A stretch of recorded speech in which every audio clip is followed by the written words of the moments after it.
ভাগ্যে যদি না থাকে যতই কষ্ট করেন সেই ফল আপনি পাবেন না। আসসালামু আলাইকুম, সবাই কেমন আছেন? আশা করি সবাই ভালো আছেন। আলহামদুলিল্লাহ আমিও ভালো আছি। কেন বলছি কথাটা সেটা তো বলবোই, কত কষ্ট করলাম কিন্তু ফল পেলাম না।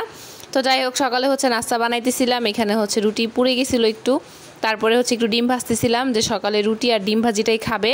এখন ইদানিং ভাজি বেশি একটা করতেছি না, কারণ গাছের পেঁপেও শেষ। আগে তো গাছের পেঁপে দিয়ে একটু ভাজি করতাম আলু দিয়ে। তো ডিম ভাজা দিয়ে দেখা যাচ্ছে একটা ডিম 2 ভাগ করে নিই আমরা, যেহেতু ঘরে 6 জন মানুষ, তো 3টা ডিম নিয়ে নিই, 6টা ভাগ হয়ে যায়। তো এরপর ছেলে একটু কান্নাকাটি করতেছিল, ওকে নিয়ে একটু বাহিরে যাই। এইখানটা অনেক সুন্দর বাতাস ছিল আমার ছোটো মামি শাশুড়ির বাড়ির সামনে, কিন্তু প্রচণ্ড পরিমাণ গরম ছিল। আমি যে দাঁড়ায় ছিলাম ঘেমে যাচ্ছিলাম, আর ও খুবই বিরক্ত করতেছিল আদনান। তো ও চলে আসলাম। বাসায় আসার পর দেখলাম যে কাঁঠালটা পেকেছে কিনা, দেখলাম যে না, কাঁঠালটা এখনও পাকেনি। আর আমার ছেলের অবস্থা দেখেন, জুতা ঝাড়ু সব নিয়ে এলোমেলো করে রাখছে, আর ঘরে ওর দাদির ঘরে খেলা করতেছিল। ও দাদির ঘরটা 1 মিনিটও গুছায় রাখতে পারে না, ওর জন্য এলোমেলো করে ফেলে। আসলে যেই ঘরে বাচ্চা থাকে ওই ঘরে আসলে ঘর যতই গুছায় রাখা হোক না কেন, গুছানো থাকে না। কিন্তু কিছু মানুষ এই জিনিসটা বুঝতে চায় না।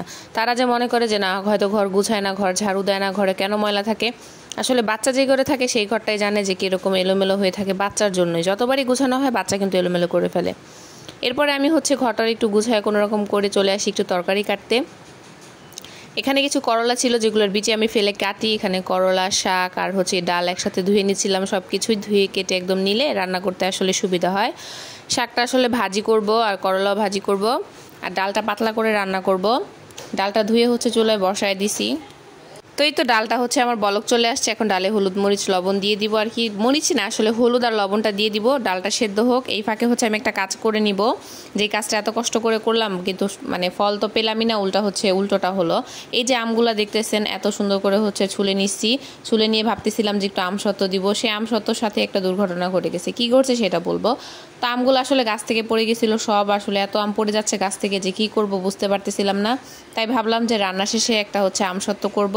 তো এখানে ডালটা বাগার দেওয়ার জন্য শুকনো মরিচ, পেঁয়াজ আর আমি একটা তেজপাতা দিই, আর কিছুটা পাঁচফোড়ন দিই। এতে ডালের ফ্লেভারটা একদম চেঞ্জ হয়ে যায়। এত মজা লাগছিল। ডালটা পাতলা করে ডাল রান্না করছি, সবসময় তো ঘন ডালই রান্না করি। এখানে একটু শাক ভাজি করার জন্য শাকটা আমি প্রথমে একটু সেদ্ধ করে নিব। আমাদের শাকটা প্রায় খাওয়া হয়।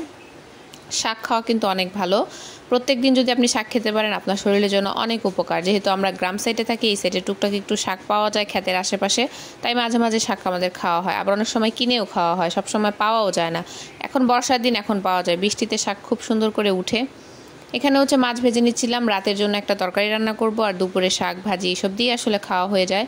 তো এই তরকারির পুরো ভিডিওটা আর করি নাই। এখানে কয়টা বেগুন, আলু, কয়টা বরবটি ছিল গাছের। আসলে কয়েকজন মানুষ হয়তো বিরক্তই হবে প্রতিদিন বরবটি রান্না দেখে। যাই হোক, তাতে আমার কিছু এখন করার নাই।